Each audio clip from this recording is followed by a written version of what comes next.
Hello and welcome to FYI Weekly, your official source for the latest news and information from the city of Greensboro. The Field Operations Department has launched the Recycle Right campaign. This involves members of the waste reduction team inspecting recycling containers to ensure residents are properly recycling. Warnings are being issued to those who don't. The Recycle Right campaign is an effort to reduce the amount of contamination or non-recyclable materials delivered to the recycling center. Roughly 22% of the material placed inside city recycling cans is not recyclable. Nationwide recycling contamination rates are between 5 and 10%. Examples of items collected by the waste reduction team include plastic bags, styrofoam, food particles, yard waste, and even a vacuum cleaner. Residents who receive 3 warnings will have their cans taken away until they schedule to meet with recycling educators and pledge to follow the recycling rules. So far in July, nearly 4,000 containers have been inspected, resulting in nearly 800 warnings for improper recycling. Contamination can be dangerous for staff who sort items by hand. This also makes the city's recyclables less valuable in the retail market. For more information and tips on properly recycling, visit the city's website. As homeowners begin the lengthy process of making repairs to their tornado-damaged homes, the city reminds residents to beware of possible scams initiated by dishonest contractors. A natural disaster greatly magnifies the opportunity for fraud and abuse. As a result, it's best to work with only licensed and insured contractors. Get more than one estimate. Don't be forced into signing a contract right away. Ask for everything in writing, such as the cost, work to be done, time schedule, guarantees, payment schedule, and other expectations about the project. Request references and check them thoroughly. Ask to see the contractor's driver's license. Write down the license number along with the license plate number. Never sign a contract with blank spaces. Dishonest contractors may enter unacceptable terms after the fact. Never pay a contractor in full or sign a completion certificate until the work is done to your level of satisfaction. Don't be tempted to file a false insurance claim, as insurance fraud is a felony. For recovery resources, contact 211. If you or someone you know has been approached by a dishonest contractor, call the National Insurance Crime Bureau. As part of Greensboro's 4th Annual Minority Enterprise Development Week, taking place September 24th through 28th, the city is soliciting nominations for outstanding achievements in the local advancement of minority and women-owned businesses. The nomination form can be completed and submitted online to nominate a minority or women-owned business or individual who has demonstrated leadership and commitment to promoting the inclusion of all segments of the business population. One winner will be selected for each of the following industry categories: construction, professional services, goods, and other services. Details about each category can be found on the nomination form. The deadline to submit nominations is Friday, August 31st. Winners will be announced during the annual Medweek Awards dinner taking place on Thursday, September 27th. For more information, call the city's Minority and Women's Business Enterprise Office at 336-373-2674. In an effort to help each of us improve our quality of life, the city has partnered with Cone Health for a series of brief and informative videos designed to inspire you to make better choices when it comes to healthy living. Let's check in with our friends at Cone Health for today's News for Your Health. Today I want to talk about having a healthy knee so we can enjoy life with the less wear and tear we can have on our knees in order to be able to be as active as possible and pain-free. I'm Dr. Chris Blackman. I'm an orthopedic surgeon here in Greensboro, North Carolina with Piedmont Orthopedics, affiliated with Cone Health Medical Group. Say you're a young person that's getting into aerobic activities, they're wanting to maintain that healthy lifestyle for years to come. There are things that you can do to make sure that your knee doesn't experience significant wear and tear over a short period of time. Low impact aerobic activities.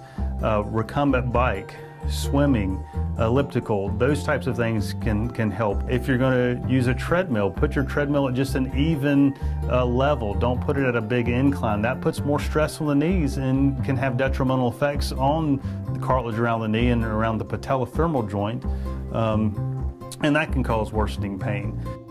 If someone is daily having knee pain and a stiff, achy knee, there's a lot of things that they can do to ease that pain and to get feeling better.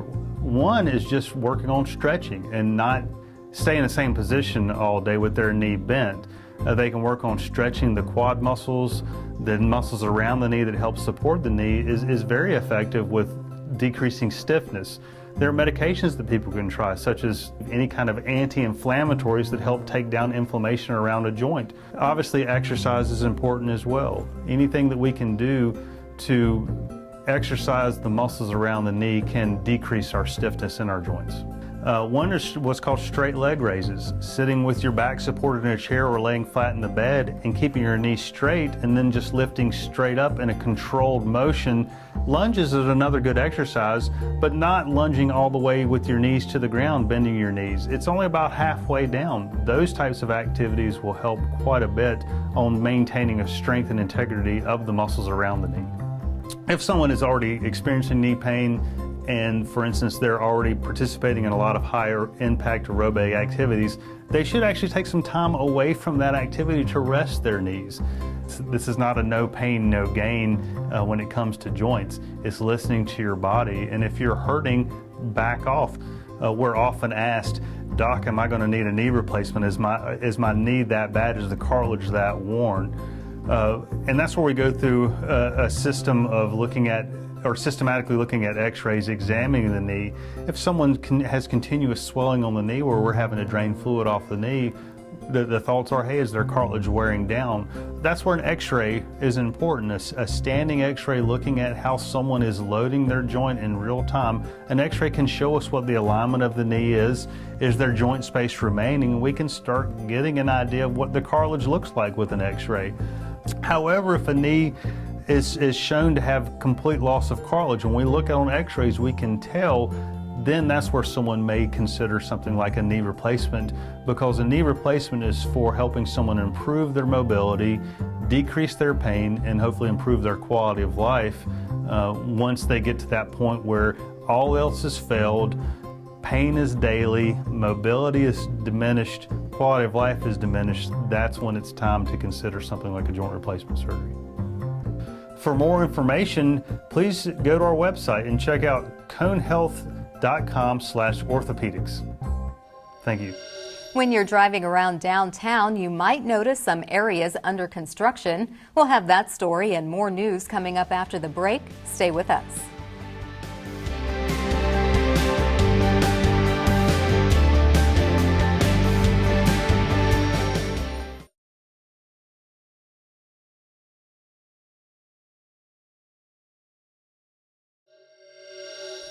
Welcome back to FYI Weekly. The Greensboro Police Department says online classified ads are growing in popularity for legitimate buyers and sellers, as well as criminals who have no intention of buying or selling anything. For sellers, the ads, which are usually free, can reach a wide audience in a short period of time. For buyers, online ads allow them to find assortments of items and compare prices. For criminals, finding ads posted on sites such as Craigslist, Let Go, and OfferUp provide another means for them to commit crimes. They use these online ads as a way to lure people who have money or property worth stealing. Criminals know buyers will likely show up with cash, which makes them an easy target. Because of the risks involved with these transactions, Greensboro police continue to encourage people to make the exchange at a police station or a trusted public place. Police recommend for you to arrive at the meeting place before the other person so you can observe their behavior. Bring someone with you or let someone know where you're going and who you're meeting. If something doesn't feel right, follow your instincts and leave the area immediately. Dirt has been moved and construction has started on Phase 1C of the downtown Greenway. This activity is taking place between Bragg Street and Martin Luther King Jr. Boulevard and Gate City Boulevard and Murrow Boulevard. Construction of Phase 1C is scheduled to be completed by the end of the year. The contract for Phase 3C was recently approved by the Greensboro City Council. This section of the Greenway is located along Smith Street between Prescott and Spring Streets. Construction is slated to begin in August. To follow the progress of the construction projects or to find out about upcoming community events, visit the Downtown Greenway website. To assist and provide a safety net for tornado survivors in East Greensboro, a legal aid hotline has been established at no cost. Free legal advice is available for FEMA benefits appeals, other disaster benefits, insurance claims, home repair contractors, replacing wills or other legal documents, consumer scams, mortgage foreclosure, and landlord-tenant disputes. The toll-free legal aid hotline number is 1-833-242-3549. Legal professionals are available Monday through Friday from 9 a.m. to 4 p.m. This service is a partnership between FEMA, American Bar Association Young Lawyers Division, Legal Aid North Carolina, and the North Carolina Bar Association.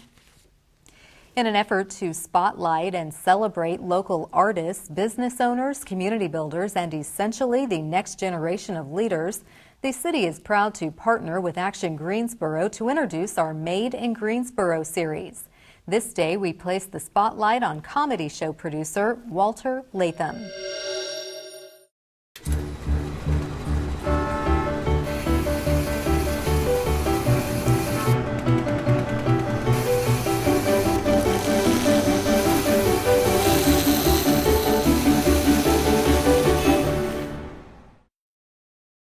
Did you know comedy legends such as Tyler Perry, Chris Rock, Steve Harvey, Monique, Cedric the Entertainer, and the late Bernie Mac all have a connection to Greensboro? That connection is Walter Latham. Walter grew up in Brooklyn but eventually moved to North Carolina for college at age 18. Walter began thinking about producing comedy after watching Def Comedy Jam. The first comedy show Walter produced was at the Greensboro Coliseum with D.L. Hughley and Bill Bellamy. Walter's first tour featured Bill Bellamy and Chris Tucker. This led to the Kings of Comedy starring Cedric the Entertainer, Steve Harvey, D.L. Hughley, and the late Bernie Mac. In 2000, Spike Lee turned this show into a film entitled The Original Kings of Comedy, using footage from their onstage performances. Walter has now been an entrepreneur for more than 25 years. He says it takes courage and faith in what you're doing to step out. Through all of this, Walter raised his family here and calls Greensboro his home. In this new stage of his career, he's starting to do different things and become more ingrained in the community.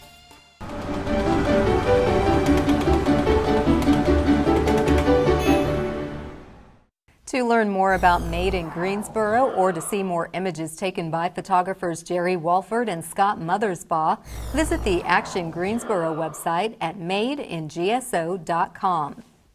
The city's transportation department is placing the spotlight on reducing traffic fatalities. Coming up after the break, we'll tell you about a new campaign that revolves around zero tolerance. Stay with us.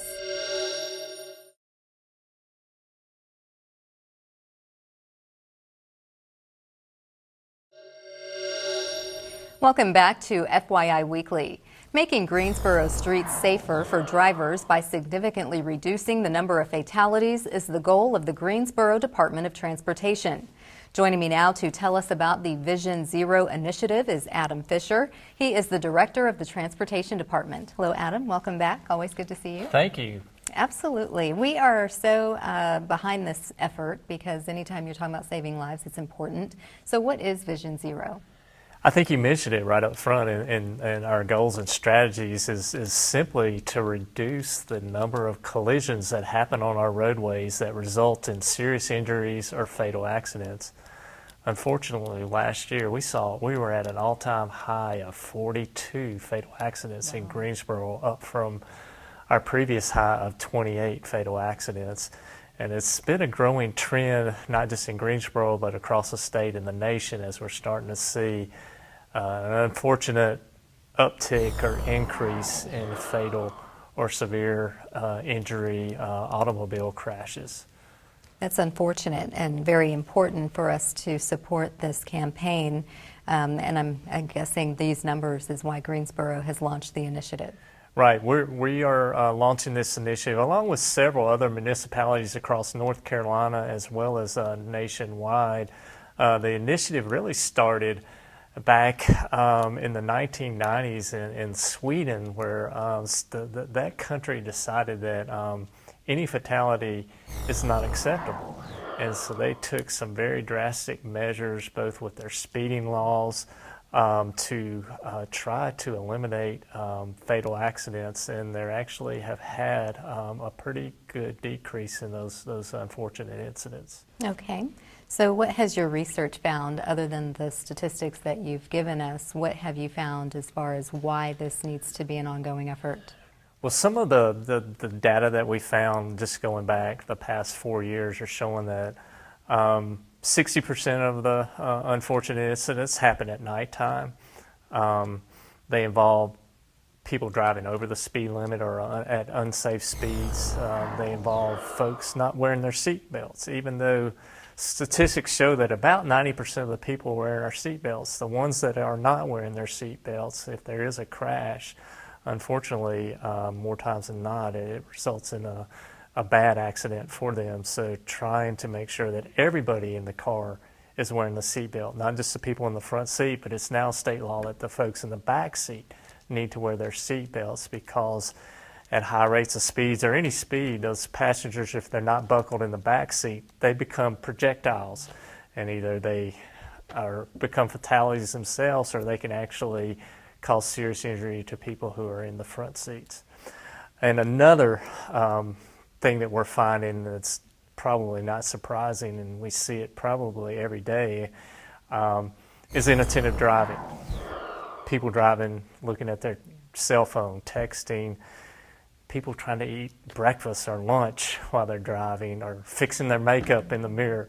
Inattentive driving is becoming a real issue, and is actually a cause of many severe accidents, even rivaling drunk driving. It can be just as serious if you're not paying attention as if you were impaired while driving. So trying to make and raise awareness about those habits of motorists and curbing those habits and will go a long way. And some of those habits we need to start when drivers first get their license and get to the teenagers before they become bad adult drivers. So obviously this is going to require much help as far as the city, not just the Department of Transportation taking this on. Are there other people that you partner with for this? Yes, it's going to take a massive effort to change many of these habits to our driving public, or the motorists that are out there, not just their habits, but also things that we can do to improve the conditions of our roadways, sidewalks, bicycle lanes, other things to provide for a complete transportation package that protects everybody as best that we can. But then also in trying to alter those behaviors that are risky when folks get behind the car. And we have law enforcement agencies, city, county, state, our colleges and universities. We're a huge college and university town here. We have a lot of interested partners there. The colleges and universities, many of their students are walking to class, crossing busy roads. We make sure that they're safe and aware, as well as the folks that are on those roadways are safe and are aware of pedestrians crossing the roadways in those areas. And then many private companies, Crumley Roberts law firm is very interested and has been helping us out quite a bit with our campaign. Volvo heavy trucks here in Greensboro. Volvo has a long history of roadway safety, going all the way back to, they are the ones who invented the three-point seatbelt, and the three-point seatbelt, or the shoulder seatbelt harness, has gone a long way to lowering fatalities since it was introduced many years ago. Just got to make sure those folks are wearing those. And then also Syngenta, and then of course our big partner, the North Carolina Department of Transportation. Wonderful. Well, I'm glad all of these folks have committed to helping with Vision Zero. What can residents do once they get a hold of this information? What can they do to help? I think the public in general and residents really need to realize how serious getting behind the wheel of a vehicle or even riding in a vehicle is. It's not a toy, it's not a game, and how it really demands your full attention, because in the blink of an eye, you're traveling at a high rate of speed in a vehicle that's 2,500 pounds. If you're not buckled in, or even if you are and you strike a pedestrian or a bicyclist or motorcyclist or another vehicle, just the physics of that are not going to result in anything good. And it does demand, because all of our vehicles do require somebody to operate those, and so it requires your full of attention and respect. And there's three things. One, we need people to slow down, obey the speed limits, drive in an acceptable manner, not taking risky movements, dangerous movements in the traffic. Two, we need everybody in the vehicle to buckle up. If you're the driver of the vehicle, make sure everybody in the front and back seats are buckled up. And then three, put away the cell phones. Can't have those out. They should not be out. They're very distracting as an operator of the vehicle. If we could get folks to do those three things, slow down, buckle up, put away the phone, and get that ingrained in your daily habits, we feel like could go a long way towards hopefully reducing bad accidents. And if we can just drive the point home, you have some very alarming statistics for already 2018. Yes, we do. Unfortunately, so far in 2018, we've had 22 fatal accidents, which have resulted in 22 fatalities, including in those are 1 pedestrian fatality and 6 motorcycle fatalities so far this year. So we still have a long way to go, and educating the public, and I think it's just going to take a mindset that hopefully we can drive home, is that getting behind that wheel of a vehicle, again, is not a game. It's serious business, and it demands your full attention. And if we could get those points home, as well as making sure that people are practicing safe behavior and buckling up, could go a long way. Absolutely. Well, Adam, thank you for sharing the Vision Zero campaign. Wishing you much success in meeting that goal, and I'm sure that with all the partnering agencies, we're going to put a huge dent in these already high numbers. We absolutely hope so. Thank you. Come back and see us. All right. Thank you. Stay tuned for a little known fact about Greensboro as we tell you something about the city. That's coming up after the break. Stay with us.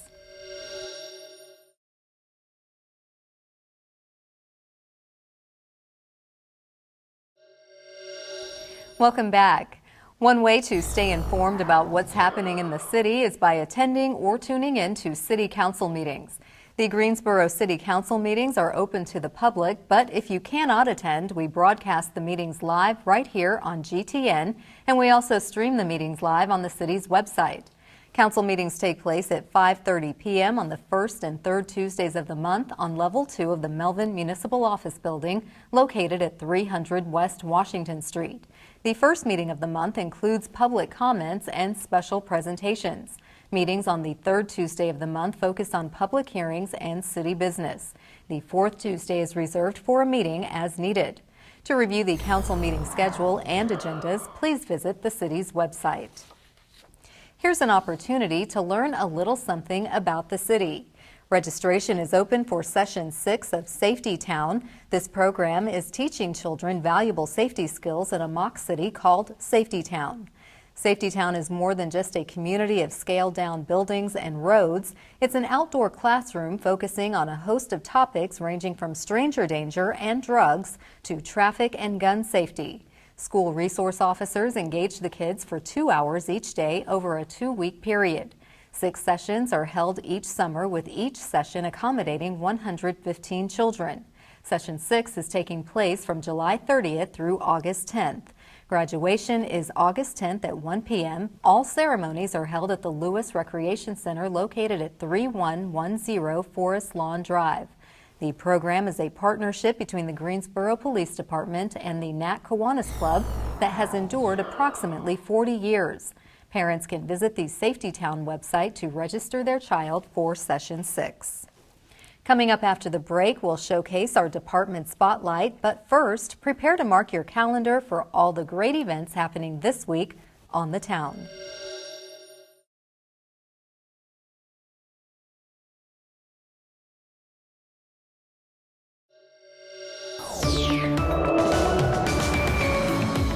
Hey, this is Jody, and this week we bring you an amazing array of summer activities sure to make your weekend a memorable one. This Friday, downtown Greensboro is the place to be.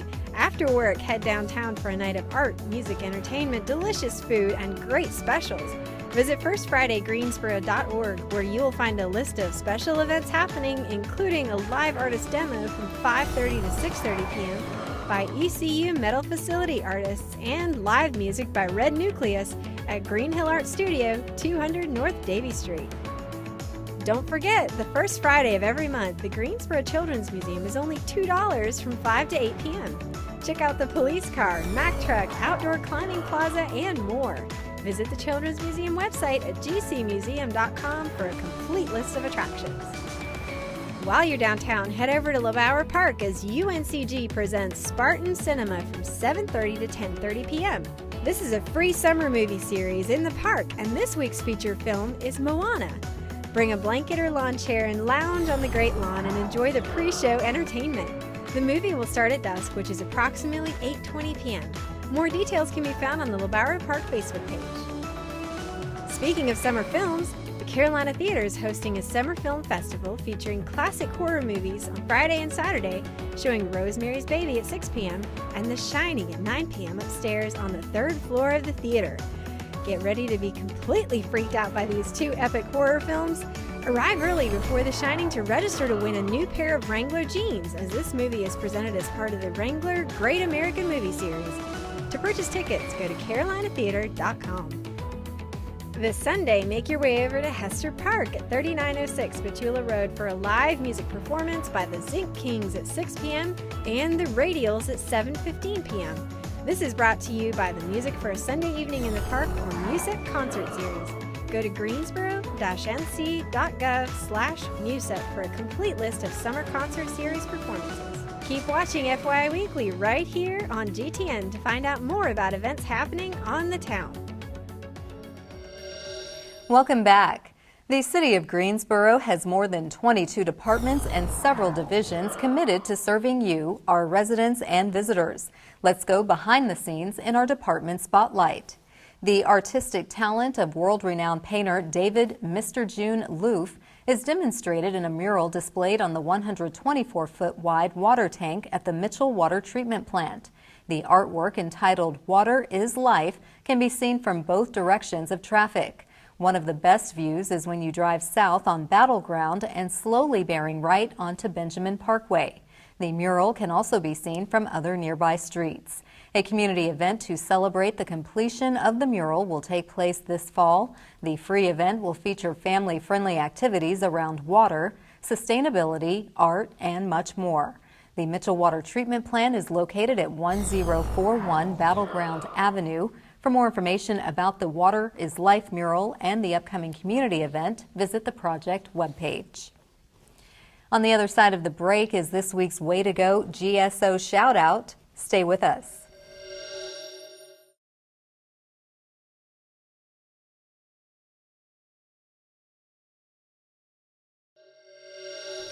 As we draw to a close, we always want to end on a positive note with our Way to Go GSO shout out. This week's shout out goes to the Greensboro Police Department. Chief Wayne Scott and several police officers accepted the Lip Sync Challenge, which has taken social media by storm. This nationwide cyber trend includes police departments of all sizes. After receiving numerous requests on social media and an official challenge by Fox 8 news anchor Cindy Farmer, Greensboro Police decided to produce a video. Landon Grant Productions worked its magic to capture GPD's performance to the song Summertime by Will Smith. GPD accepted the Lip Sync Challenge as a way to connect with the community and show the personality of our officers. It looks like we have some talented officers, and a good time was had by all. That concludes this edition of FYI Weekly, but you can easily stay connected to the latest city news by linking to us on Facebook, Twitter, YouTube, and Instagram. For all of us here at the City of Greensboro, thanks for watching, and we'll see you next time.